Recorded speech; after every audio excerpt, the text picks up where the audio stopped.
Hello and welcome to our show today. And in this video, we'll be discussing about grounds under which your DV visa can be denied or refused. And guys, if you are watching us for the first time and you have not subscribed to our channel, please take a point of 1 or 2 and please subscribe to our channel, share our videos and like them. By so doing, you make YouTube let our videos reach so many people out there who may be needing this information from our channel.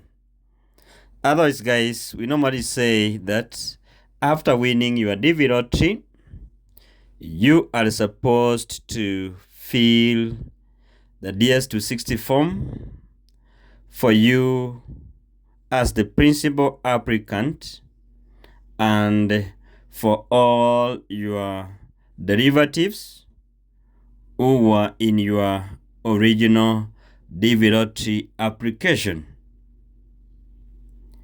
When you are filling these DS260 forms, you need to be very careful and you need to be truthful to yourself, because the information that you enter in this DS260 form, they are the same information that will be used during your DV lottery interviews.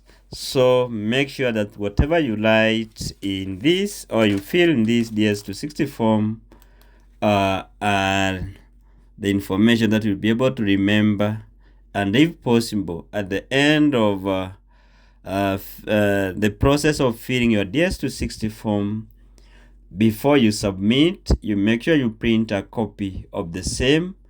You'll be going through it as you wait for your interviews. So it's good that you do that. And if you feel that there is something you filled wrong in the DS260 forms, you are allowed to unlock your DS260 form and do the corrections before you receive your second notification letter. So what are some of the reasons why your visa may be refused or denied by the consular at the consulate office, that is at the embassy, during your visa interview? Number one, most of the visas are refused under section 212A Clause 6C1 of the Immigration and Nationality Act, which states that an applicant may be inadmissible for a visa if they intentionally misrepresented the information or material facts committed which is seen as fraud to obtain the visa or other U.S. entry benefits. A misrepresentation in this case is a statement that is not true and can be made by an applicant or their agent. So when you be filling your DS260 form, you may enter the information which is not true as far as the consular officer is concerned. So that's what you call as a misrepresentation of the information, willingly or unknowingly. Then the other thing is that also a case can be revoked and returned to the approving office, that is USCIS, are waiting for further communication from the same office. Visa can be revoked automatically if the individual selected in the DV program dies. And in this case, an eligible spouse or children are no longer entitled to the visa for that entry.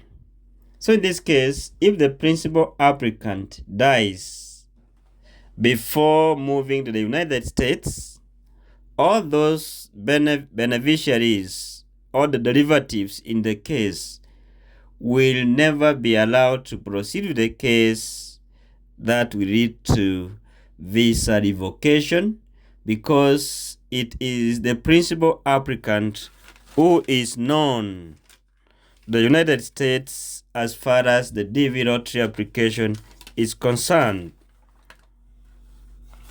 Then in this case, it is advisable that the moment you get your visa approved, if you have a family or you have derivatives, it's better you move immediately to the United States. The moment they land there, even if anything happens to the principal applicant, they will all be safe.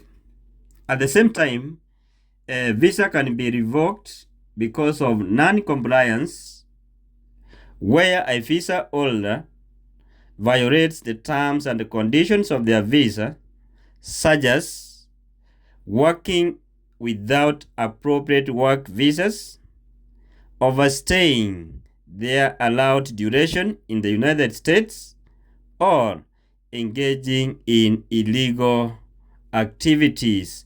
So if you do all those, the United States has the right, as the government, to revoke your visa because you have engaged in illegal activities against the visa issued to you.